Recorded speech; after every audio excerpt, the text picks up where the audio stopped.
Hello. Nettie did the boo today. We're back, both of us Yay! on screen. Fingers crossed we can run this smoothly today. Nettie's not doing the good luck. I just know it. All right. So let's scroll up and see who we have in here.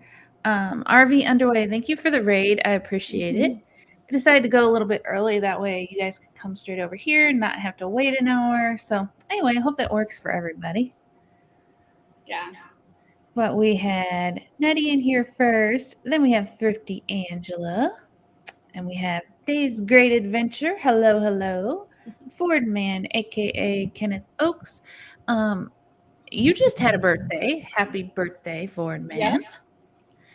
We have James Catniece. Happy Place Camping. I think that's all for now. We shall see who comes in. Here's to having a good connection. Exactly. My bulldog and I were talking about if it starts shutting down on me today, y'all have to give me a minute and I'll come back up on the desktop in the living room. But he's like, it's hardwired in, so you shouldn't have any problems. I said, I was hardwired in last week. That was crazy. I popped in because we were driving and I saw two BBs. This is a mess. I couldn't get it to work, and I was like, what is going on? But I've been in here in my computer room for about 2 hours. I've had the computer up and running, and it hasn't glitched out on me. So here's to everything staying in good shape. Yeah. Now you're back in Texas, right? Right. We did a fast track back to Texas, 12 hours. And we made it back. 12 hours. Yeah. Do you drive that straight through, or did you take breaks? We took, I want to say it was 4 breaks. 4 breaks? Yeah. We had Boo Boo with us, so we had to do, potty breaks for Boo Boo, which is the day's little mini dash hound. And then we had to take breaks too. Yeah. That's a long drive. I love the office that you're in, though. I love the guitars. Thank you. Thank you. Thrifty Angela said, wow, 12 hours. Timmy Ray says, hey, Nettie and BB3. Hey, Timmy Ray. Yeah.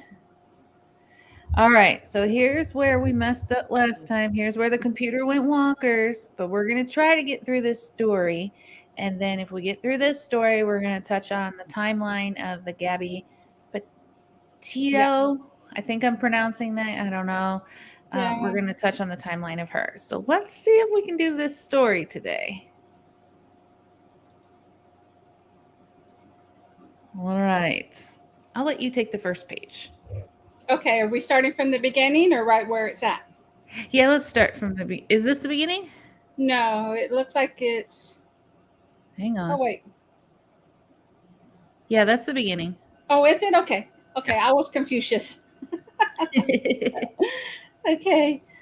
When a UPS driver picked up a package, he noticed a note scribbled on it. He could have written it off as some kind of twisted joke, but he didn't. Now, a toddler and his mother have been rescued from a living nightmare thanks to the delivery man.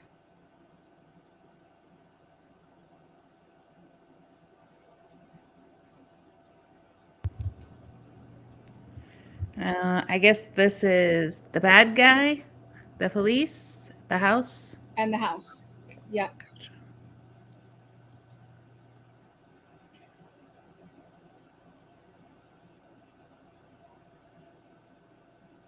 James Jordan won't be receiving any Father or Husband of the Year awards after what the 33-year-old Missouri man did to his wife and their 3-year-old son.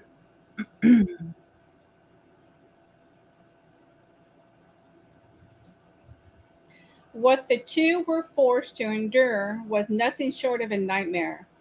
But thanks to an observant UPS delivery driver, Jordan got to face the music for being a monster after his wife and son were freed from the hell he put them in. Hello, RV Underway. Thank you for the raid and thanks for coming in.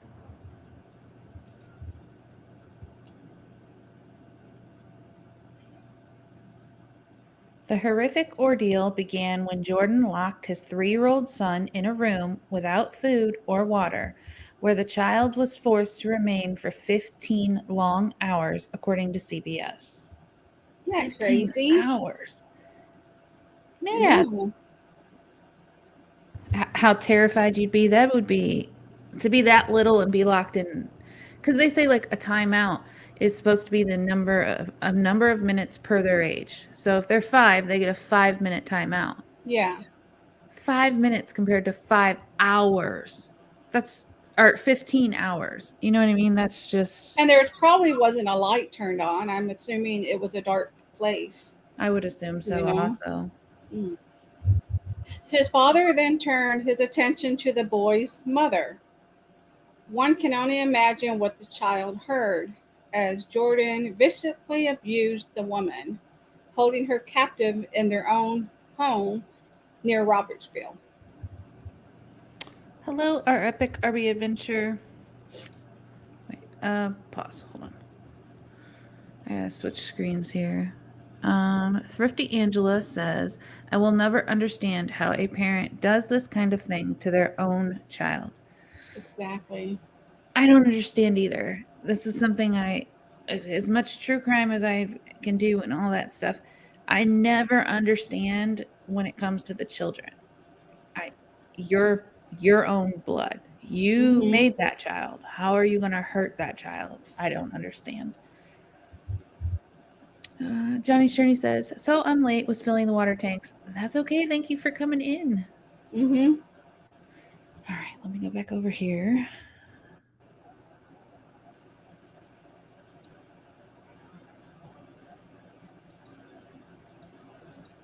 All right. Not only was his wife prevented from leaving the house, but James Jordan also took her phone as he held her prison and beat her. Held her prisoner, I think is what it should say right there. Yeah. Yeah.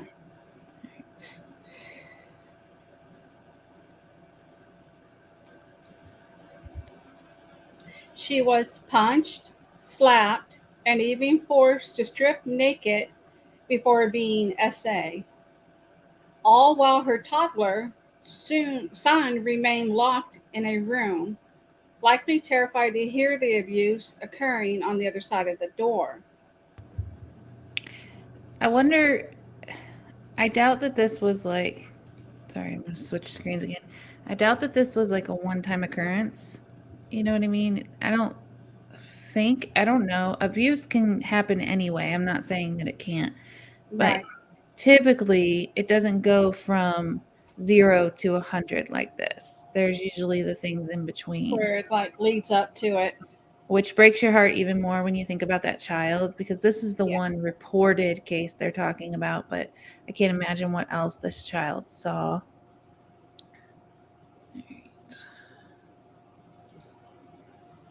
Saw and heard, I guess would be the thing.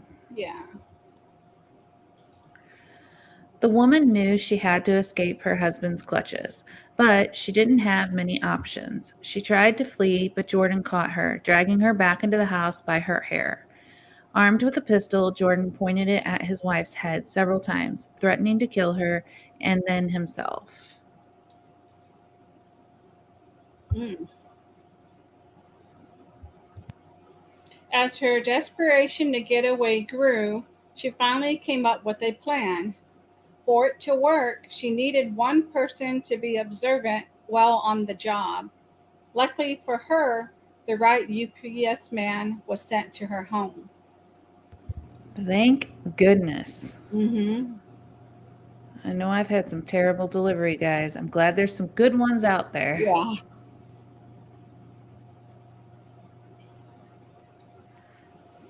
When the driver arrived to pick up the package, the unnamed woman knew this might be her only chance to get a message out. So she scrawled contact 911 on the box.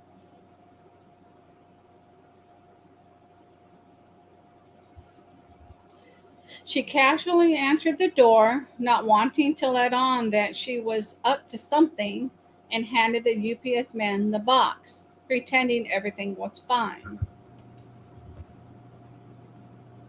Everything's just fine here. Yep.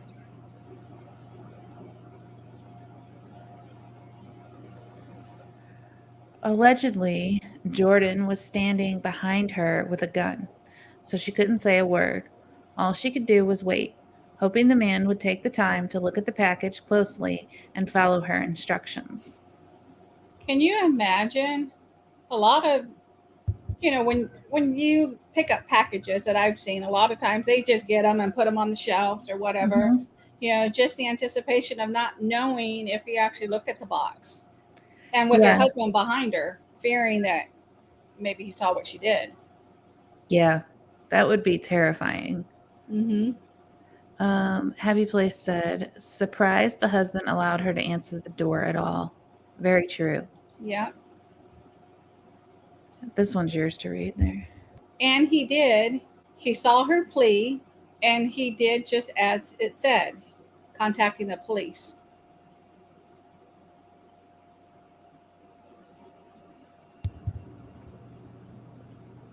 Responding to the driver's call, sheriff's deputies came to the home on Willow Ford Road in the Robertsville area, about 50 miles southwest of St. Louis. So they were in a pretty rural area. Yeah, it looks like it, right? Yeah, that is pretty rural out there in Robertsville. Mm-hmm. They started talking with the woman, but her husband closed the door on them and refused to cooperate.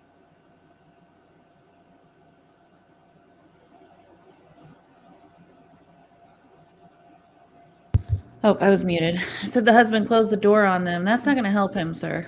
Mm-mm. No. You're caught. The Yeah. deputies worried that Jordan was capable of violence because he had been arrested for assault before. They also believed that he had a .45 caliber pistol in the house, so they called for SWAT team. Just like you said, there's probably other incidents. Mm-hmm. Jordan surrendered before SWAT members got there. He is charged with domestic assault, sodomy, felonious restraint, unlawful use of a weapon, and endangering the welfare of a child. He was in Franklin County Jail with bail set at $100,000. Oh, you're muted, BB. Sorry. She said, "Oh my God, that's where I hike." Yeah, that's a pretty decent area, though. I mean, every area is going to have their couple of bad eggs. Um, and I know there are some bad eggs in that area, but for the most part, I think it's a pretty good area.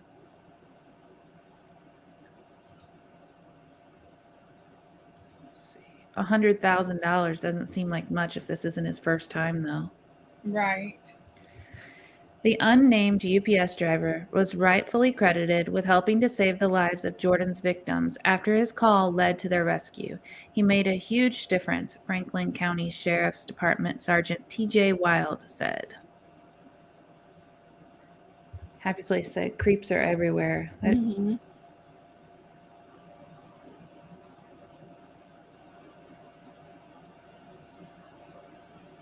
We are grateful this UPS driver with more than a decade of service followed protocol when he saw a customer in distress and contacted authorities after he saw her message to contact 911.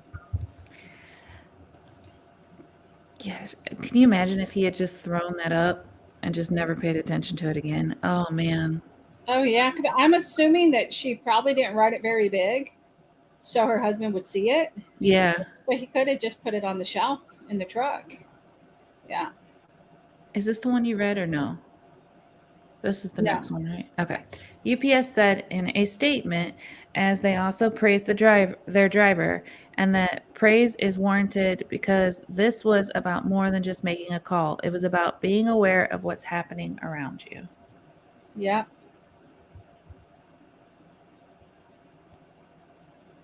Often people mindlessly go about doing their job without paying much attention to anything other than the task at hand.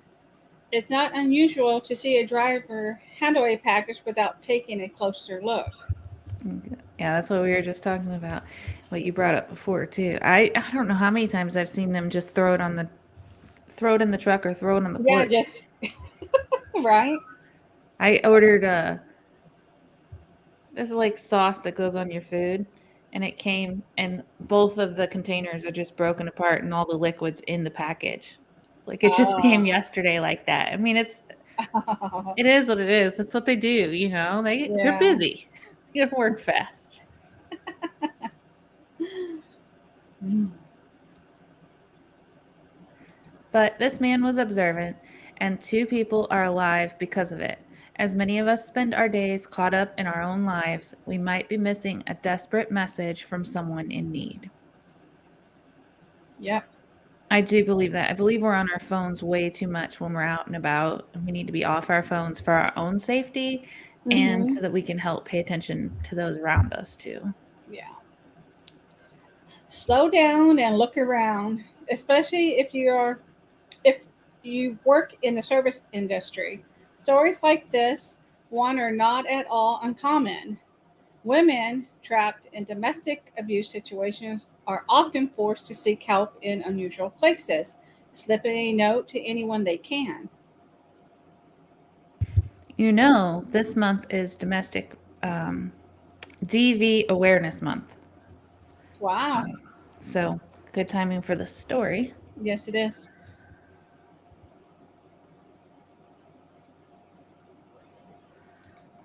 Hopefully, any woman who might find herself in such a situation will have seen this, remember it, and be brave enough to use it to save her own life. The only question is, if you were discreetly given such a message, would you be too distracted doing your job to notice? I want to say I wouldn't, but I'm not sure. Yeah. I've heard of the pizza one too, where a woman Hmm. wrote, a woman ordered the pizza, but I don't know. I don't remember exactly what she said, but she said something and it alerted the pizza place. But I don't remember what that one was. Hmm. Johnny's Journey says, we are trained on the signs, a cry for help. Yeah.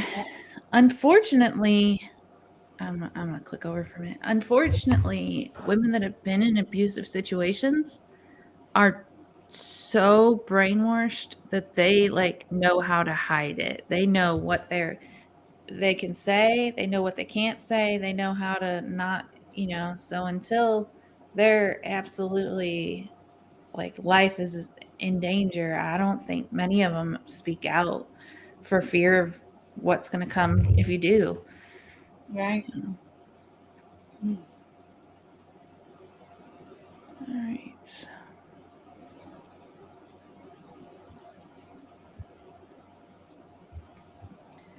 The UPS driver honored for calling police when captured woman wrote contact 911 on the package.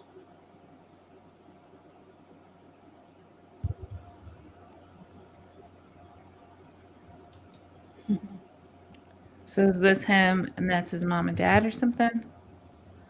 That's the UPS driver in the middle. Uh-huh. I don't know who the two are on the left. Could Probably be parents. maybe his parents.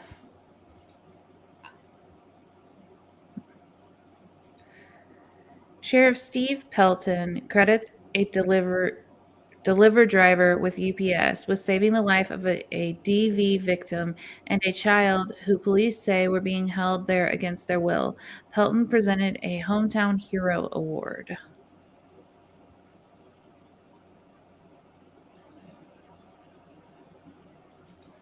There's no doubt in my mind that his quick action prevented further injury and potentially saved lives, Pelton said. I'm glad they honored him. You know, Yeah. Mm-hmm. there's a He creeper. he looks like a creep. He does, right? He looks like he's very happy with himself, actually. Yeah. Well, I think it was meant for you to do the live today with it being the months for DV. So. Yeah, definitely. Actually, there's a story kind of similar to that just happened here in Arnold. Johnny, I'm not sure if you heard about it. It was over off of Vogel Road, um, in Jefferson County, off Vogel Road and Richardson Road.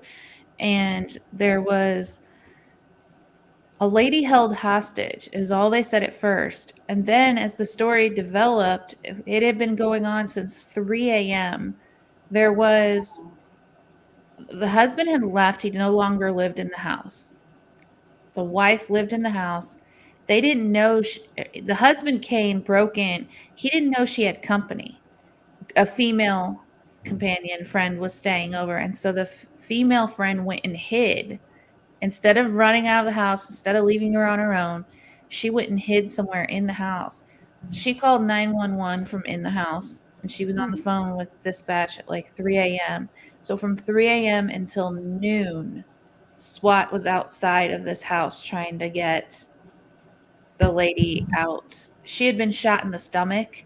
Oh, At wow. one point, he shot her in the stomach. She was still okay. He didn't know that other person was in the house, though, the entire time, and they were trying to keep it that way, and they eventually got him out and got her out, and everybody survived it. But I thought, wow, what a hell of a friend.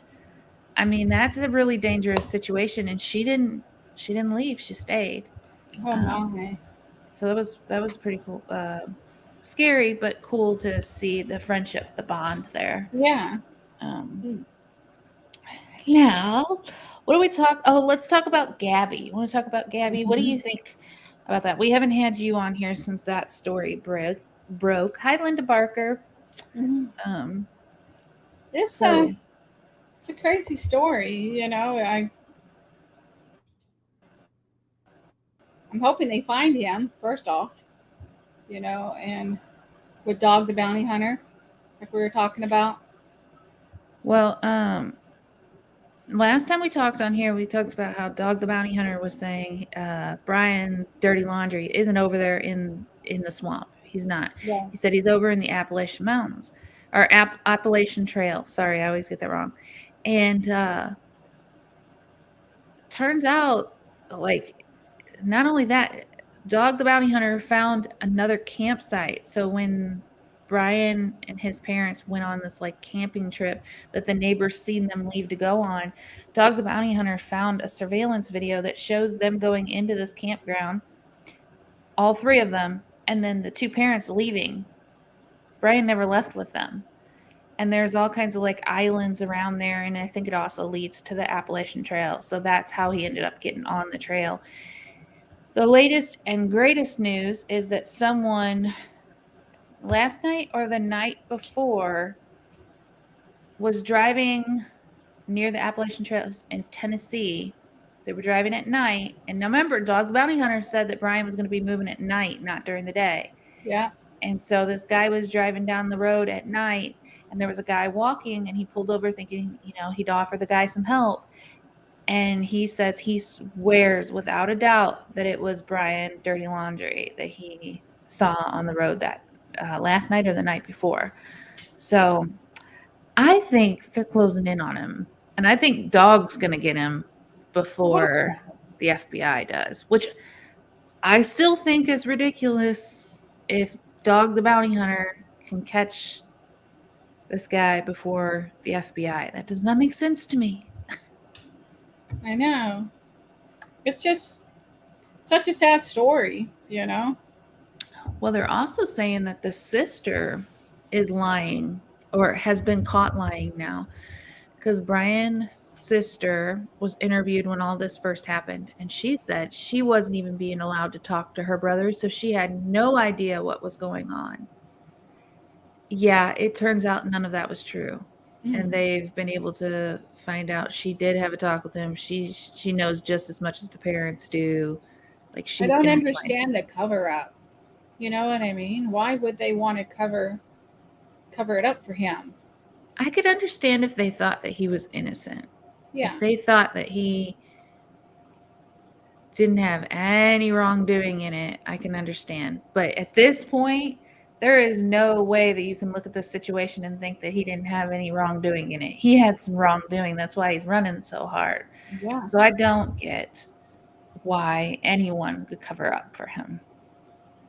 Let's see. Thrifty Angela says, I hope dog gets him. That would be great. What a headline that would be, right? Right. As much as he's been greatly hated on by a lot of America. I mean, he's done some things to deserve it, but again, he's a fugitive. Like he was in and out of jail before he started being a bounty hunter. So he thinks like these guys do. Yeah. James Catney says he will make a mistake. All right, so we got about a half hour left. Do we want to go over the timeline? You guys want me to read you some of the timeline of the Gabby thing?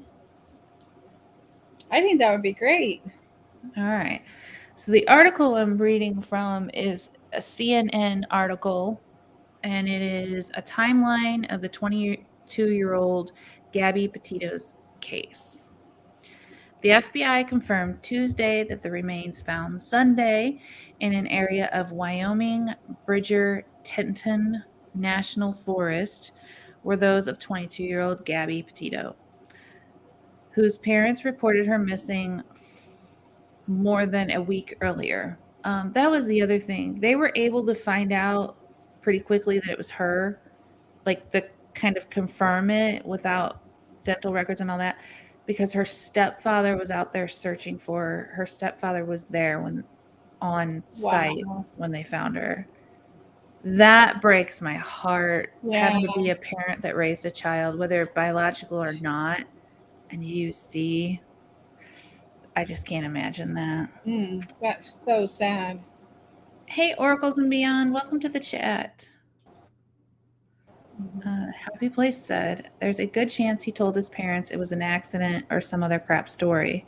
Parents tend to want to believe their children are angels and do no wrong. I 100% think that he told them that it was self-defense. Because as much in the police videos, he's sitting there acting like she was hurting him. I think he told his parents, "Oh, she was hurting me, and I defended myself, and then she died." You know, like, but the marks that he had on him, which were like scratches and stuff, looked more like she was scratching at his hands to get his hands off her neck. Yeah. You know, she was defending herself. Yeah. Why the police didn't see that, I don't know. I don't understand, and that makes me very angry. As Johnny was saying, Johnny's a nurse. They're trained to notice certain signs. That is a huge sign. You know, if you think about the way that the marks are, I don't know. Yeah. Happy Place said, from what I heard, she was initially identified by a tattoo she designed. Yeah, there was a tattoo on her, and her father was there, and they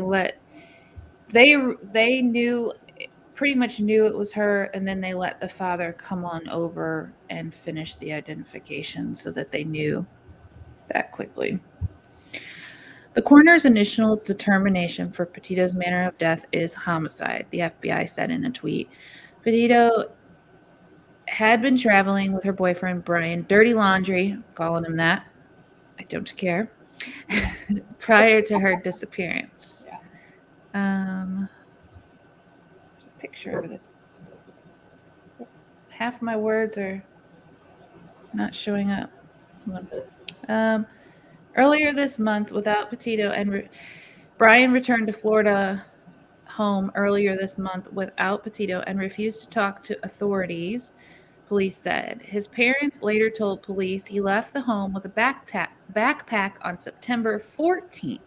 A source close to Dirty Laundry's family told CNN Chris Cuomo that Laundry left their home without his cell phone and the wallet. Something else there is he had a burner phone. They have video, and also I don't know if he used her card.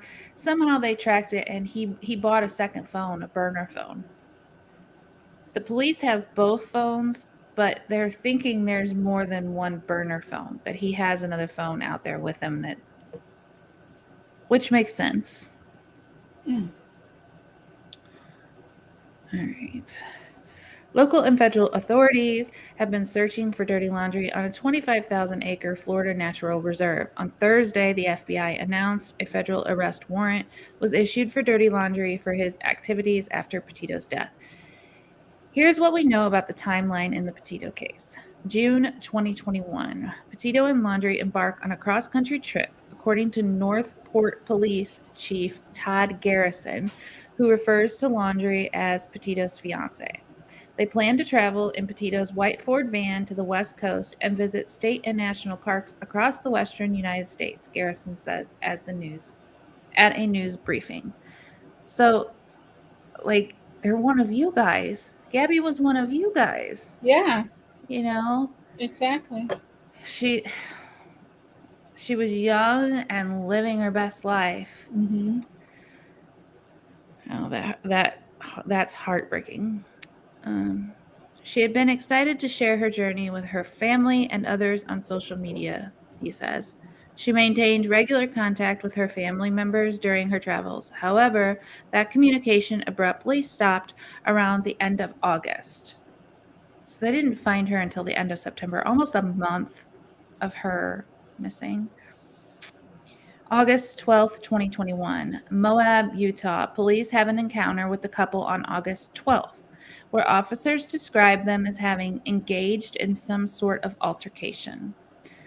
Although the two are described as getting into a physical fight following an argument, both the male and female reported they are in love and engaged to be married and desperately didn't wish to see anyone charged with a crime, a report from Officer Eric Pratt says.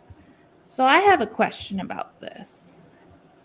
They said, although the two are described as getting into a physical fight following an argument, it makes me believe that the 911 dispatcher, when they gave the message to the police, didn't say the witnesses are saying the man was hitting the woman, that he was locking her out of the vehicle. It doesn't sound like the police got a very good description. But the witnesses that called in the description, they gave a very good description. So I wonder if the police would have handled this differently if they had and this is just my thoughts on this. I'm not 100% sure, but it sounds to me that they didn't have the full description of what was happening. Yeah. But wasn't she when they Oops, sorry. when they had her in the back of the police car?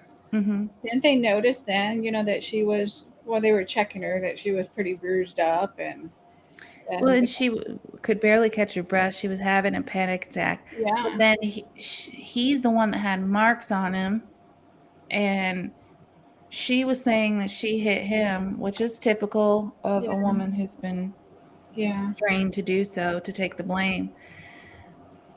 That's why I wonder if the police had gotten a full-on description of what the witnesses had seen, if they would have been like, okay, wait a minute, here's what we were told, and maybe could have handled it differently. Starting dinner but listening. Thank you. All right. At officers' suggestion, the couple separated for the night, according to the report, which describes Petito as confused and emotional.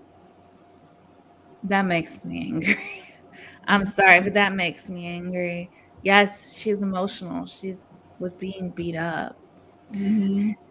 After evaluating the totality of the circumstances, I do not believe the situation escalated to the level of a domestic assault as much as that of a mental health crisis. That's another reason I believe that they didn't have the full report. Had they had a report of a man hitting a woman and locking her out of her van, I think they would have handled it differently. The couple each had their own cell phones in case of an emergency, the report adds. In a 911 audio recording from that day that was provided by the Grand County Sheriff's Office, a caller tells dispatch he wanted to report a domestic dispute and described a white van with a Florida license plate. The caller said that as they were driving by, the gentleman was slapping the girl. Then we stopped, the caller added. They ran up and down the sidewalk. He proceeded to hit her, hopped in the car, and they drove away. So, like, had the police had that full report, I don't think they would have handled it the way they did. Yeah. Last week of August, Petito's family told police they were last in contact with her during the last week of August, Northport police say. Before that last communication, Petito is believed to have been in Grand Teton National Park in Wyoming, police say. In a news conference in September, Petito family attorney Richard Stanford, who that's another one that needs to be charged. That attorney that's sitting there protecting, I don't know. I don't understand all the laws. I don't pretend to, but I just feel like I feel like he helped them help Ryan. I don't think that family's that smart. In the news conference in September, Petito's family attorney Richard Stanford says the family's last communication with Petito was August 30th, but they do not believe the message they received was from her. Stanford shared, never mind. Stanford shared a timeline of events on September 17th as the family knows it. On August 24th, Petito FaceTimes with her mother and tells her she is leaving Utah and heading to Teton Range in Wyoming. On August 25th, there are multiple texts between Petito and her mother. The young woman's family believes she is in Teton on this date. August 27th, there were more texts between Petito and her mother, during which her family believes she remains in Teton. On August 30th, her family receives their last text from Petito. They doubt she wrote that text, according to Stanford. That message reads, "No service in Yosemite." Also in September, a woman publicly claimed that she and her boyfriend gave Laundrie a ride on August 29th in Wyoming, and that Laundrie claimed he had been camping by himself for multiple days while Petito was at their van working on social media. There's been Wasn't there debate post being on made too on Instagram? Huh? Wasn't there posts that were also being made on Instagram? Yeah, That they think that maybe it wasn't from her? Yeah, there was some post on Instagram. There was a Spotify music list. And then there was a very short live from his Instagram account. And this is after he had disappeared. Yeah. So a lot of people in the beginning didn't believe some of these people that were coming forward on TikTok. There were other van lifers that were saying, "Hey, we saw him," or "He tried to hitchhike with us." And then now they're starting to believe it because it all fits into the timeline. Yeah. So in a series of videos posted on TikTok, Miranda Baker said she and her boyfriend picked up Laundrie that evening while he was hitchhiking in Coulter Bay, Wyoming. Laundrie told them that he had been camping at a site outside the Grand Teton National Park near the Snake River, she said. Once Laundrie found out Baker and her boyfriend were going to Jackson Hole instead of Jackson, he got agitated. He asked the vehicle to stop and got out near the Jackson Dam, according to Baker. Baker said she spoke to law enforcement about the interaction. Northport police confirmed to CNN that Baker spoke with the department before posting the videos to TikTok. I don't understand why people do that. If you have pertinent information on a case like this, should you post it to TikTok until they've solved the case? I mean, Yeah. Maybe if you feel like the FBI hasn't gotten back to you and maybe video can go viral and get to the FBI quicker. But if you've already talked to the FBI, maybe don't post that. Maybe hold back on. I don't know. It's my thought. Additionally, Norma Jean, a seasonal Wyoming resident, told CNN that she picked up Laundrie not far from Jackson Lake Dam on August 29th and gave him a ride to Spread Creek dispersed camping area where Petito's remains were later found. According to Norma Jean, Dirty Laundrie told her he and his fiance had a travel blog, that she was in the van at the camping area working on the blog, and that he had been hiking along the Snake River embankment for a few days. Norma Jean said she later provided the FBI with that information. Can you imagine being her? I mean, according to the timeline, I would assume that Gabby wasn't alive anymore, and Yeah. that's where they found her remains. So she had him in her car. I can't imagine. Mm-mm. That would be terrifying to know after the fact. Norma Jean said when they arrived at Spread Creek, she dropped laundry off before the gate at the entrance of the camping area. She said she offered once or twice to take him farther, but he was insistent that he had to be dropped off at the entrance. Dirty Laundry then offered her gas money, but she declined. Norma Jean said she picked him up around 6:15 p.m., which was just a few minutes. Sorry. I just did the same thing a minute ago, which was just a few minutes after Baker had said Laundry had departed her vehicle. September 1st, Laundry returns to the couple's Northport home where his parents also live on September 1st, according to police. According to an affidavit attached to a search warrant request, a license plate reader shows the vehicle exited Interstate 75 into Northport at 10:26 a.m. Eastern Time. The white vehicle Petito and Laundry had been traveling in was later recovered by police at the home. It was processed and there was some material in there that authorities will be going through, Taylor, the police spokesperson, says. September 6th, the Laundry family goes to a campground about 75 miles away from their home in early September, according to county officials. So your son comes back in his fiance's van without his fiance. Yeah. You pull the van into the garage. That's another part that they didn't say in here. The van was pulled into the family garage, and then the door was closed. And it sat in there from the 1st till whenever the 6th here. What do you think they were doing from the 1st to the 6th with the van that's in the garage?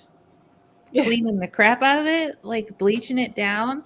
You can't tell me the parents didn't know something going on. It's not possible. This is just my theory. Just my theory.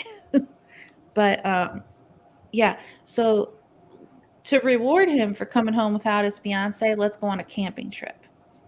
Right. Our grown son with me and my husband in a truck camper. Doesn't quite make sense.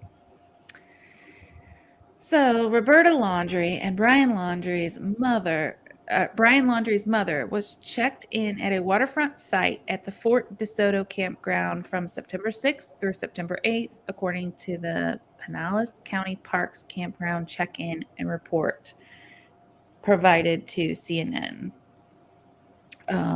Happy Place says, even if they believed a story he may have fed them at first, at some point they had to know something wasn't adding up. Yes.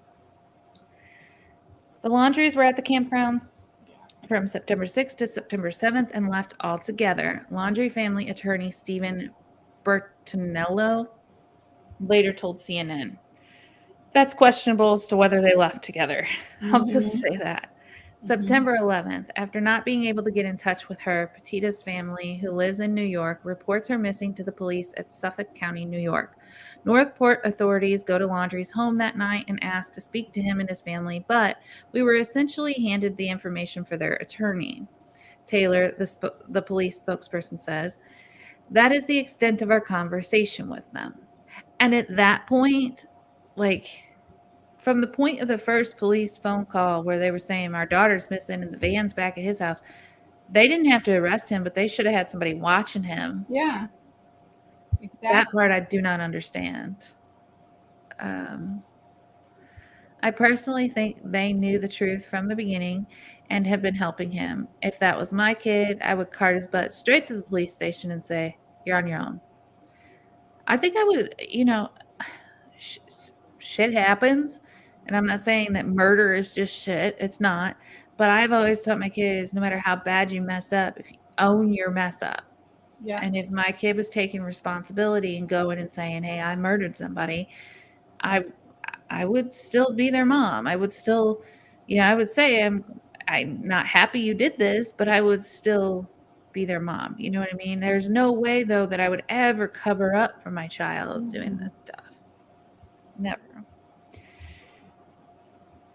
Agreed. He should have been under surveillance immediately. It's not against the law to watch them. Yes. In a letter read by Petito's family attorney at a news briefing held by police, this is September 16th. The missing woman's family begs for Laundrie's family to help them in the investigation. Please, if you or your family have any decency left, please tell us where Gabby is located.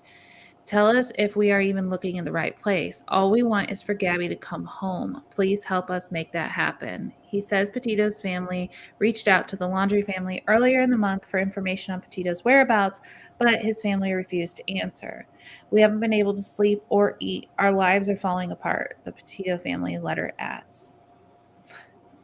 September 17th, after days of both Petito's family and police pleading with Laundrie's family to cooperate in the investigation, Laundrie's family requested that police come to their home, where they share they haven't seen Brian since September 14th, according to Taylor, the police spokesperson.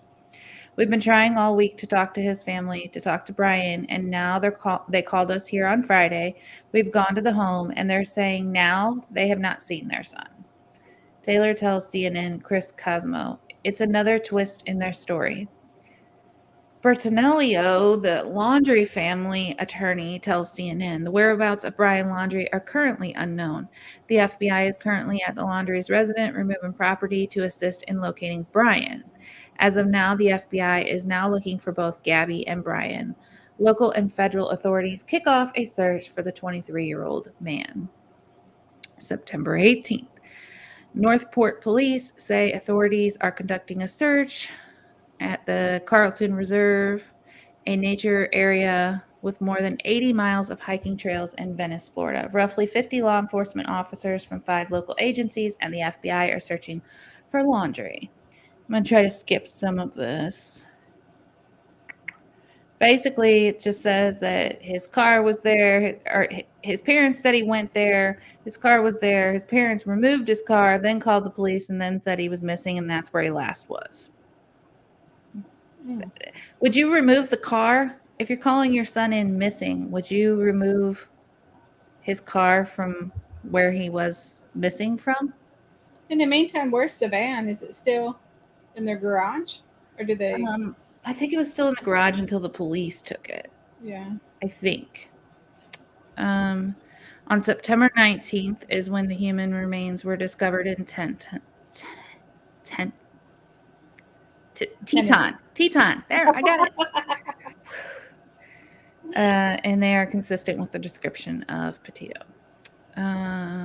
September 20th, the parents of Brian Laundrie are questioned at their home by the FBI. Police say they have exhausted search avenues at the nature reserve and the search area has shifted.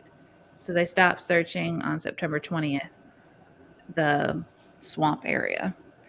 September 21st, the Teton County coroner confirms the human remains found Sunday in the Bridge Teton National Forest are those of Petito.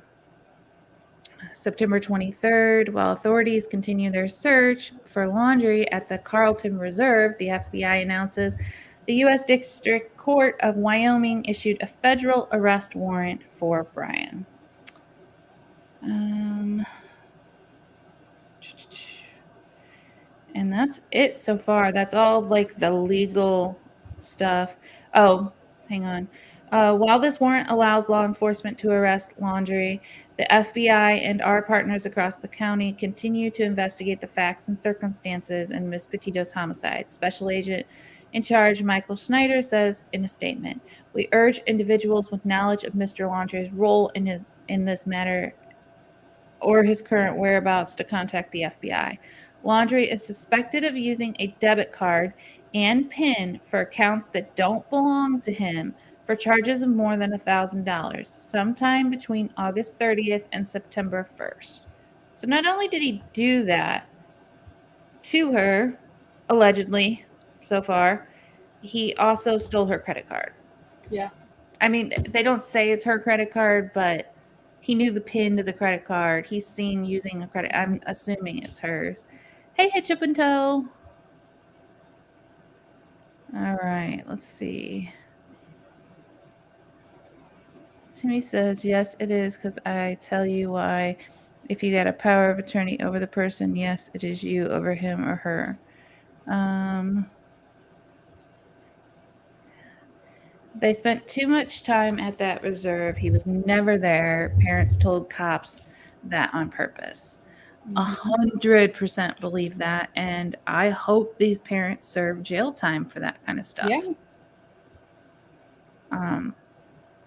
Oh, from what Dog said, okay, so some things that weren't in that article. Dog found a recent, like, you know, if you leave a can out in the sun, the can deteriorates or the colors fade or whatever. Well, Dirty Laundry drank a certain kind of Monster energy drink, and on the islands by that campground that Dog started searching, he found that exact Monster drink. He found like where someone had camped out, and one of those cans was there. So they do believe they're on the right track. Yeah. There's also a picture of the mom carrying a bag, and it looks like a cooler bag, and it looks like the top of Monster cans. That same Monster can in that cooler bag.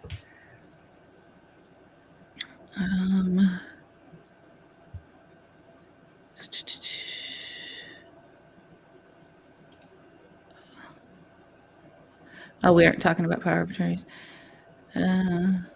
If the person's not in their right mind. Yeah, that's kind of the thing that Brittany is going through. Happy Place Camping, did they DNA test the Monster can? They have not said that they did or not. It is Dog the Bounty Hunter who found it.